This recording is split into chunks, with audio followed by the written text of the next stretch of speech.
Hey, this is the Johnsons. I'm Aaron Johnson, I'm Jasmine Johnson.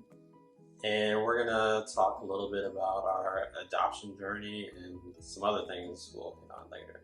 So, we've been married for almost 10 years.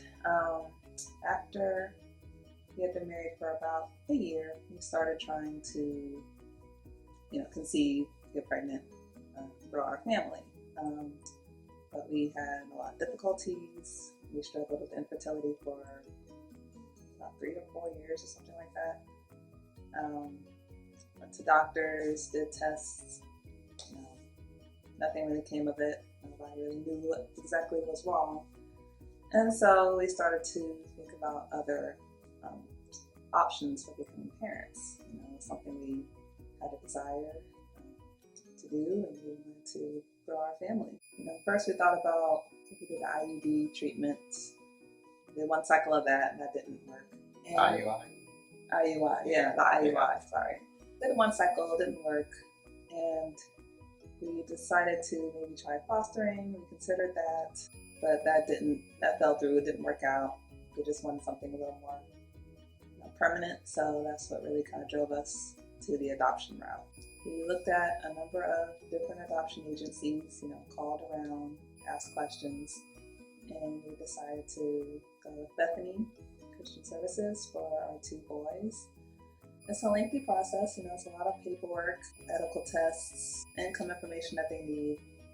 It can be very invasive. Yeah, so they want to know everything about you, about your life, your marriage, your household. So, it really just gets you to think a lot about the type of parents that you want to be, environment you want to raise your kids in. We were placed with our first son back in 2017. Adoption was finalized that December, same year. We went back for a second round with the same agency. Started that process about 2018, and then he was born. Wesley was born September 7th, 2019, and was placed with us a week later or a few days later. Yeah, right. Yeah, and then finalized his adoption this past January of this year. I know it took us quite a long journey to get here, but I think the timing of everything just worked out for us, and we love our boys very much. Can't imagine life without them. I know some fears, that people have about adoption. Adopting would be like, are we going to be able to love these kids as our own because they're not biologically ours? And speaking for myself, I've never had that issue. It didn't matter to me that they weren't mine biologically. I love them the same. So that's our personal journey on how we became adoptive parents. I want to talk a little bit about what came out of our adoption journey. When we first started, we were looking through sample profile books, and a lot of the families were white. There weren't very many Black adoptive families that we saw. We did see a lot of white families who had adopted Black children, but we just weren't seeing many of us. And we asked our agency workers if that was common, if that was the norm, and they said, yeah, pretty much. And oftentimes they find that Black birth families would actually prefer to have Black adoptive parents, or at least a couple where at least one of the parents is Black, but they just don't have a big pool of Black adoptive parents to choose from. And that kind of stuck with me.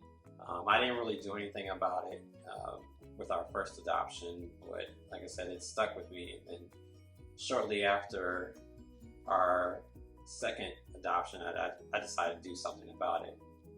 Just kind of go back to 2017 again. What I forgot to mention was during our process, I was looking to see if there were any grants or any special programs geared specifically towards Black couples who are trying to adopt. And if there was anything out there, I didn't see it. As we, went on in our adoption journey and got plugged into the adoption community, we saw that there were more and more programs out there to help interracial adoptions. I saw a lot of programs about everything from how to do your black kids' hair to how to talk to your black kids about racism. And I think all that's great. I believe, we're not against transracial adoption, and we believe that it's great that there's programs in place to help support those families.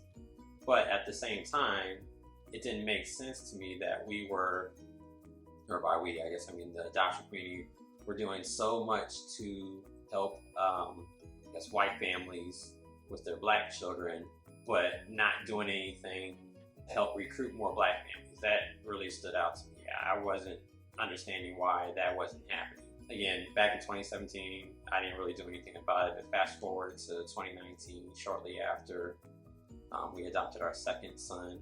I won't get into the whole story about how I ended up with a book written by one of our friends who's a nonprofit lawyer.